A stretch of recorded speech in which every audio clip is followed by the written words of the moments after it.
Hello friends, આજનો આ નાસ્તો ઉપરથી ક્રિસ્પી અંદરથી સોફ્ટ અને એકદમ હેલ્ધી છે. તો ફ્રેન્ડ્સ, રેસીપીને લાસ્ટ સુધી જોજો. રેસીપી ગમે તો વિડીયોને લાઇક અને શેર કરજો. આજની આ રેસીપી બનાવવા માટે આપણે એક વાટકી મગની દાળ લઈશું અને એને સાફ પાણીથી 2 થી 3 વાર ધોઈ લઈશું.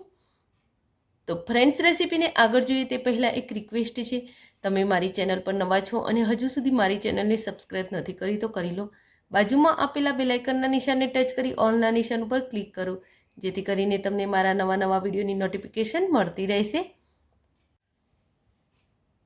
તો દાળને આ રીતે ધોઈ એનું 2-3 વાર પાણી કાઢી લઈશું અને એને સાફ પાણીમાં પલાળી આપણે 2 કલાક માટે રહેવા દઈશું.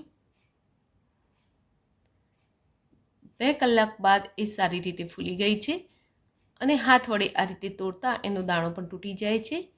તો આનું પાણી હવે નિતારી લઈશું અને મગની દાળને આપણે મિક્સી જારમાં લઈ લઈશું.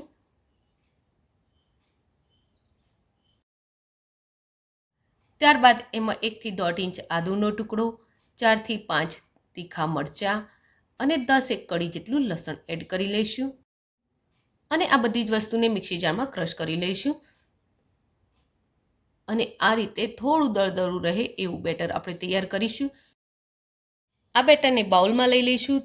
ત્યારબાદ તેમાં 5 ચમચી જેટલી હળદર, 5 ચમચી જેટલું મરચું, અડધી ચમચી ધાણાનો પાવડર અને 5 ચમચી ગરમ મસાલો એડ કરીશું. ત્યારબાદ મેં એક ટુકડો કાકડીને બહારની સાઈડથી છીણી લીધો છે, એટલે કે બિયા વગરના ભાગને છીણી લીધો છે, એ એડ કરીશું. એક ટુકડો ખમણેલું ગાજર એડ કરીશું. નાની સાઈઝની એક ડુંગળી ઝીણી સમારી એડ કરીશું. અડધું કેપ્સિકમ ઝીણું સમારી એડ કરીશું અને થોડા લીલા ધાણા પણ એમાં એડ કરી લઈશું. ત્યારબાદ એમાં સ્વાદ મુજબ મીઠું એડ કરીશું અને આ બધી જ વસ્તુને સારી રીતે હલાવી પહેલાં તો મિક્સ કરી લઈશું. આ નાસ્તો મગની દાળનો છે એટલે હેલ્ધી તો છે જ, એની સાથે સાથે આપણે એમાં વેજીટેબલ પણ એડ કર્યા છે એટલે નાસ્તો વધુ હેલ્ધી થશે અને ખાવામાં પણ એ એકદમ સ્વાદિષ્ટ લાગે છે. તો બધું જ સારી રીતે મિક્સ કર્યા બાદ આપણે એમાં 1 ચમચી ઈનો એડ કરીશું અને ઈનોને એક્ટિવ થવા માટે 1 ચમચી જેટલું આપણે એમાં પાણી એડ કરી લઈશું અને એને સારી રીતે હલાવી મિક્સ કરી લઈશું.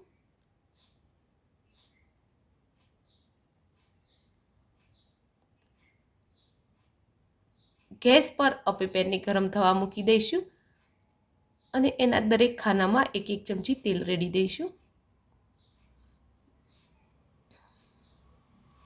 ત્યારબાદ આપણે જે તૈયાર કરેલું છે બેટર, એ બેટર લઈ લઈશું અને નાના ચમચા વડે દરેક ખાનામાં થોડું બેટર મૂકી દઈશું. તો ફ્રેન્ડ્સ, જો તમને મારી રેસીપી થોડી પણ ગમતી હોય તો એને લાઇક અને શેર કરજો. અને હા, તમે મારી આ રેસીપી ક્યાંથી જોઈ રહ્યા છો એ પણ મને કોમેન્ટ બોક્સમાં જરૂરથી લખો. તો આ રીતે આપણે દરેક ખાનામાં થોડું બેટર મૂકી દઈશું અને એને ઢાંકી અને સહેજ વાર માટે આપણે ચડવા દઈશું. સહેજ વાર ચડે એટલે આપણે એને ફરીથી ખોલી પલટાવી લઈશું. તો એની નીચેની સાઈડે ક્રિસ્પી થઈ જાય એટલે આપણે એને પલટાવવાનું છે. તો આ રીતે એની નીચેની સાઈડે ક્રિસ્પી થઈ ગયું છે તો એને પલટાવી લઈશું અને જે અનઇવન ભાગ છે એને પણ આપણે આ રીતે સેટ કરી લઈશું, જેથી કરી આપણો નાસ્તો જ્યારે તૈયાર થાય ત્યારે એ એકદમ સરસ શેપમાં તૈયાર થાય.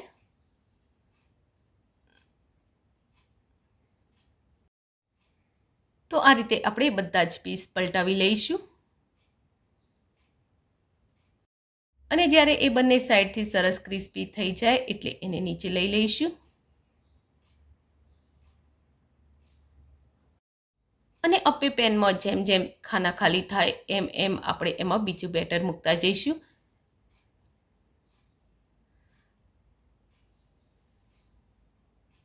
અને આ રીતે આપણો બધો જ નાસ્તો રેડી કરી લઈશું. હવે સાઈડના પીસ પણ આપણા એકદમ ક્રિસ્પી થઈ ગયા છે તો એને પણ નીચે ઉતારી લઈશું. તો આ આપણો મગની દાળનો નાસ્તો તૈયાર છે, જે ઉપરથી એકદમ ક્રિસ્પી છે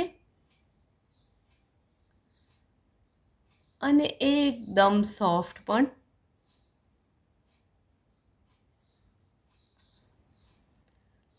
અને તેની સાથે સાથે એ એકદમ સ્પંજી પણ છે. આ નાસ્તાને તમે ટોમેટો કેચઅપ, ધાણાની ચટણી, ડુંગળી અને તળેલા મરચાં સાથે સર્વ કરી શકો છો.